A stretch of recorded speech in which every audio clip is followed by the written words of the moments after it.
IS ബന്ധം ആരോപിച്ചുകൊണ്ട് 2 മുസ്ലിം യുവാക്കളെ കഴിഞ്ഞ ദിവസം നമ്മുടെ കോടതി 8 വർഷങ്ങൾക്ക് ശേഷം കുറ്റവിമുക്തനാക്കി പുറത്തുവിടുന്ന ഒരു വാർത്ത നമ്മളെല്ലാവരും കണ്ടു. ഇന്ത്യയുടെ വിവിധ ജയിലറകളിൽ ഇതുപോലെ 100 കണക്കിന് നിരപരാധികൾ ഇന്നും അവർ ജയിലറകളിൽ കിടപ്പുണ്ട്. കാരണം അവർക്ക് കേസ് വാദിക്കാനോ അല്ലെങ്കിൽ അവരെ പുറത്തിറക്കാനോ ആരുമില്ലാത്തൊരവസ്ഥയിൽ വർഷങ്ങളോളം അവരുടെ ജീവിതം മുഴുവൻ ആ ജയിലിൽ ഹോമിച്ച് തീരേണ്ട ഒരു സാഹചര്യത്തിലാണ് ഇന്ന് നമ്മൾ പൊയ്ക്കൊണ്ടിരിക്കുന്നത്. നമ്മുടെ രാജ്യത്തിൻ്റെ വളരെ പ്രധാനപ്പെട്ട രഹസ്യങ്ങൾ ചോർത്തി ശത്രു രാജ്യമായിട്ടുള്ള പാകിസ്ഥാന് കൊടുത്തിരിക്കുന്നത് ആരാണ് എന്നുള്ളത് ഈ കഴിഞ്ഞ മാസങ്ങളിൽ വന്നിട്ടുള്ള വാർത്തകൾ ഓരോന്ന് പരിശോധിച്ചാൽ നിങ്ങൾക്ക് മനസ്സിലാകും. ഇതെല്ലാം സംഘപരിവാർ തന്നെയാണ്. അല്ലാതെ ഇവിടുത്തെ ഒരൊറ്റ മുസൽമാൻ പോലും ഇന്ത്യയിൽ ജനിച്ചിട്ടുള്ള ഈ ഇന്ത്യൻ മണ്ണിൽ സുജൂദ് ചെയ്യുന്ന ഒരു മുസൽമാനും ശത്രു രാജ്യമായിട്ടുള്ള പാകിസ്ഥാൻ ആയിക്കോട്ടെ, മുസ്ലിങ്ങളുടെ ഏറ്റവും പ്രധാനപ്പെട്ട മക്ക ആയിക്കോട്ടെ, ഇവർക്കൊന്നും നമ്മുടെ രാജ്യത്തിൻ്റെ രഹസ്യങ്ങളോ ചോർത്തി കൊടുക്കാൻ ഒരു യഥാർത്ഥ മുസൽമാന് അത് സാധിക്കത്തില്ല. കാരണം നീ ജനിച്ച നിന്റെ രാജ്യത്തെ സ്നേഹിക്കണമെന്ന് പഠിപ്പിച്ചിട്ടുള്ള ഒരു മതമാണ് ഇസ്ലാം എന്നുള്ളത്. ഇന്ന് ലോകരാജ്യങ്ങൾ മുഴുവൻ ഇസ്ലാമിനെ തീവ്രവാദത്തിൻ്റെ മുന്നിൽ കാണുമ്പോൾ പക്ഷേ നമ്മൾ മനസ്സിലാക്കേണ്ട ഒരു കാര്യമുണ്ട്. നമ്മുടെ കേരളത്തിൽ ഏതാണ്ട് 25 വർഷത്തോളം നീതി നിഷേധിക്കപ്പെട്ട് ഒരു മനുഷ്യൻ അകത്ത് കിടന്ന് നിങ്ങൾക്ക് ഓർമ്മയുണ്ടാവും.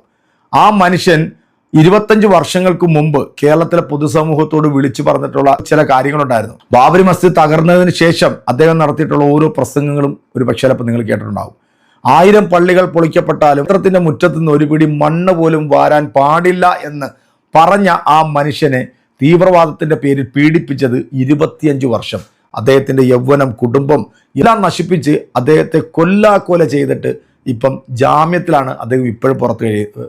കാരണം അദ്ദേഹം ചെയ്ത തെറ്റെന്താണെന്ന് ഈ 25 വർഷമായിട്ട് തെളിയിക്കാൻ സാധിച്ചില്ല എന്നുള്ളത്. അദ്ദേഹത്തിന്റെ കാല് പോയപ്പോൾ നമ്മൾ കേട്ട ഒരു വാർത്തയുണ്ടായിരുന്നു. ഇദ്ദേഹം മടിയിൽ ബോംബ് നടന്ന് അത് താഴെ വീണ് പൊട്ടിയതാണ് എന്ന് പറഞ്ഞു. എന്നാൽ ഇതെറിഞ്ഞ സംഘികൾക്ക് വരെ മാപ്പ് കൊടുത്തിട്ടുള്ള ഒരു വലിയൊരു മനുഷ്യനാണ് അബ്ദുൽ നാസർ മദനി എന്ന് പറയുന്ന അദ്ദേഹം. അപ്പം ഇങ്ങനെ 100 കണക്കിന് 1000 മുസ്ലിം നിരപരാധികളായിട്ടുള്ള യുവാക്കൾ ഇന്നും ജയിലറകളിൽ കഴിയുന്നുണ്ട്. നമ്മുടെ പൂഞ്ഞാറിൻ്റെ പബ്ലിക് ക്ലോസറ്റ് ഉണ്ടല്ലോ, ഒരു പ്രസ്താവന നടത്തിയായിരുന്നു കഴിഞ്ഞ ദിവസം. അതായത് ഈ കേരള രാഷ്ട്രീയത്തിൽ ഇനി അപ്പനും മകനും നിയമസഭയിൽ ഉണ്ടാകും എന്നാണ് പറയുന്നത്. ഈ മുസ്ലിം ആളുകളുടെ വോട്ട് വാങ്ങി വിജയിച്ച് പല പ്രാവശ്യം 7 പ്രാവശ്യം MLA ആയിട്ടുള്ള ഈ വൃത്തികെട്ടവൻ ഇവിടുത്തെ ആ മുസ്ലിം സമൂഹത്തിനെതിരെ തിരിഞ്ഞതും നമ്മൾ കണ്ടതാണ്. അന്ന് SDPയുടെയും PDPയുടെയും ഓരോ വേദികളിൽ പോയിരുന്നുണ്ട്. രോമാഞ്ച പുളകം കൊള്ളിക്കുന്ന തരത്തിലുള്ള പ്രസംഗങ്ങൾ നടത്തി കയ്യടി വാങ്ങി അവർ വോട്ടും വാങ്ങി വിജയിച്ചതിന് ശേഷം അവരുടെ തന്തയ്ക്ക് വിളിക്കാൻ പോയപ്പോൾ പൂഞ്ഞാറിലെ ജനങ്ങൾ ഒന്നടങ്കം തന്തയ്ക്ക് വിളിച്ചിട്ടുള്ള ഒരു പബ്ലിക് മാലിന്യമാണ് ഈ ഒരു സാധനം. ഇപ്പം ഏറ്റവും പുതിയതായിട്ട് ഒരു വാർത്ത വന്നിട്ടുണ്ട്. അതായത് ഞാൻ മത്സരിക്കണമെന്ന് വിചാരിച്ചതല്ല, പക്ഷെ പൂഞ്ഞാറിലെ ജനങ്ങൾക്ക് എന്നെ വേണമെന്നാണ് ഈ വേട്ടാവളിയൻ വന്നിരുന്നുണ്ട് മാധ്യമങ്ങളുടെ മുമ്പിൽ പറയുന്നത്. നമുക്ക് ആ വീഡിയോ ഒന്ന് കണ്ടു നോക്കിയാലോ. പൂഞ്ഞാറിൽ ആര് ജയിക്കും? കേരള കോൺഗ്രസ് എം ജയിക്കുമോ അതോ കോൺഗ്രസ് ജയിക്കുമോ? എന്താ അവസ്ഥ പറയുന്നത്? PCR പിന്നെ എന്തിനു കിടക്കുക? PCR ജയിക്കും. PCR ജയിക്കും എന്നുള്ള അഹങ്കാരം ഞാൻ പറയാനാണ്. പൂഞ്ഞാറിലെ ജനങ്ങളെ സംബന്ധിച്ചിടത്തോളം ഇവിടെ PCR കണ്ടിട്ടുണ്ട്, മറ്റ് ബഹുമാനപ്പെട്ട MLA കണ്ടിട്ടുണ്ട്. ഈ മുഴുവൻ MLA കണ്ടിട്ടുള്ള പൂഞ്ഞാറിലെ ജനം ഒരു സംശയമില്ലാതെ PCR വോട്ട് കൊടുത്തിരിക്കും. ഒരു സംശയമില്ല. ഇത് PCR ആരാന്നുള്ള ജനത്തിന് മനസ്സിലായി, ആരാണ് നാടിന് വേണ്ടി നിൽക്കുന്നത് ജനക്ക് മനസ്സിലായി. എല്ലാ ജനവും മനസാക്ഷിയുള്ള മലയാളിയായ പൂഞ്ഞാറുകാർ മുഴുവൻ എൻ്റെ കൂടെ കൂടും. ഒരു സംശയമില്ല. 2ാം സ്ഥാനത്ത് ആരായിരിക്കും? 2ാം സ്ഥാനത്ത് ആരാന്ന് പറയാൻ എനിക്ക് പറ്റില്ല. കാരണം കോൺഗ്രസ് വരാനാണ് സാധ്യത. ഞാൻ മത്സരിക്കാൻ ആഗ്രഹിച്ച ആളല്ല. നമ്മൾ 7 പ്രാവശ്യമായിട്ട് ഉണ്ടാക്കി ഈ നാട്ടിൽ എന്തെല്ലാം ഉണ്ടാക്കിയിട്ടുണ്ട് അത് മുഴുവൻ തകർന്ന് 5 കൊല്ലം തരിപ്പണമായി. ഒരു നാടിനോട് ജനങ്ങളോട് നീതി ചെയ്യേണ്ട ഒരു MLA യാതൊരു നീതിയും ചെയ്യാതെ മുന്നോട്ട് പോയി. അയാളുടെ കാര്യം നോക്കിയതെന്നല്ലാതെ അയാൾ ജനങ്ങളുടെ കാര്യം അന്വേഷിച്ചില്ല. ജനത 5 കോടി ഇട്ടിരിക്കുന്നു, 10 കോടി ഇട്ടിരിക്കുന്നു, 20 കോടി ഇട്ടിരിക്കുന്നു. എവിടെ നിന്ന് കൊടുക്കാൻ? നുണ പറയുന്നതിന് കണക്ക് വേണ്ടേ?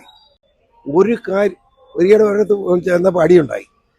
അപ്പോൾ 1 ലക്ഷം രൂപ MLA വേണ്ടി നിർമ്മിച്ച് നിങ്ങളുടെ കത്ത് ഗവൺമെൻറ് കൊടുത്തതിൻ്റെ കത്തിന് കോപ്പി കിട്ടി.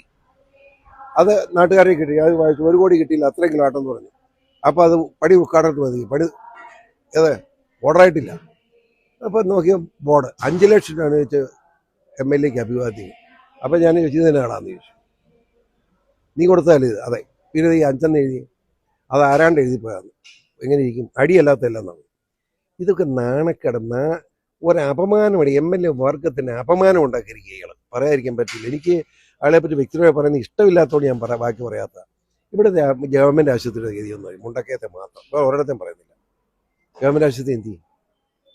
7 ഡോക്ടർമാരുണ്ടായിരുന്നു, എയർ കണ്ടീഷൻ തിയേറ്റർ ഉണ്ടായിരുന്നു, അറിയാമോ? ആ 4 നില കെട്ടിടം പണിത് ഏതായിരുന്നു ആശുപത്രി കൂട്ടിയിട്ടിരിക്കുക. ഇപ്പോൾ ബ്ലോക്ക് പഞ്ചായത്ത് 2 ഡോക്ടർമാരെ വെച്ചത്. ബ്ലോക്ക് പഞ്ചായത്ത് ഇളല്ല, ബ്ലോക്ക് പഞ്ചായത്തിന് 2 ഡോക്ടർമാരെ വെച്ചിരിക്കുക. കോൺഗ്രസ് മറ്റാ ഭരിക്കുന്നത് കൊണ്ട് അവർ ചെയ്തിരിക്കുക പോരെ. നമ്മുടെ ബൈപ്പാസ് എന്ത് ചെയ്യും? മുഴുവൻ കയ്യേറിപ്പോയില്ലേ? ഇവിടുന്ന് മുണ്ടക്കയം വാഗമൺ റോഡുണ്ട്.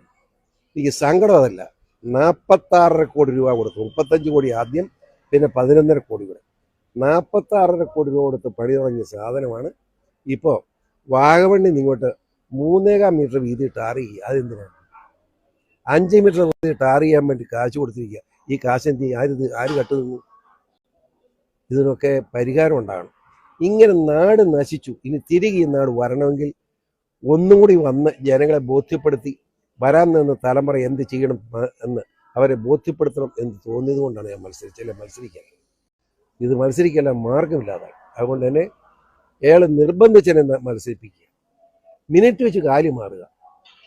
ജോസഫ് ഗ്രൂപ്പ് ജില്ലാ പഞ്ചായത്ത് പ്രസിഡന്റ് സ്ഥാനം വേണമെന്ന് VS അച്യുതാനന്ദൻ കരഞ്ഞ് കാലെ പിടിച്ച് മേടിച്ചതാണ്.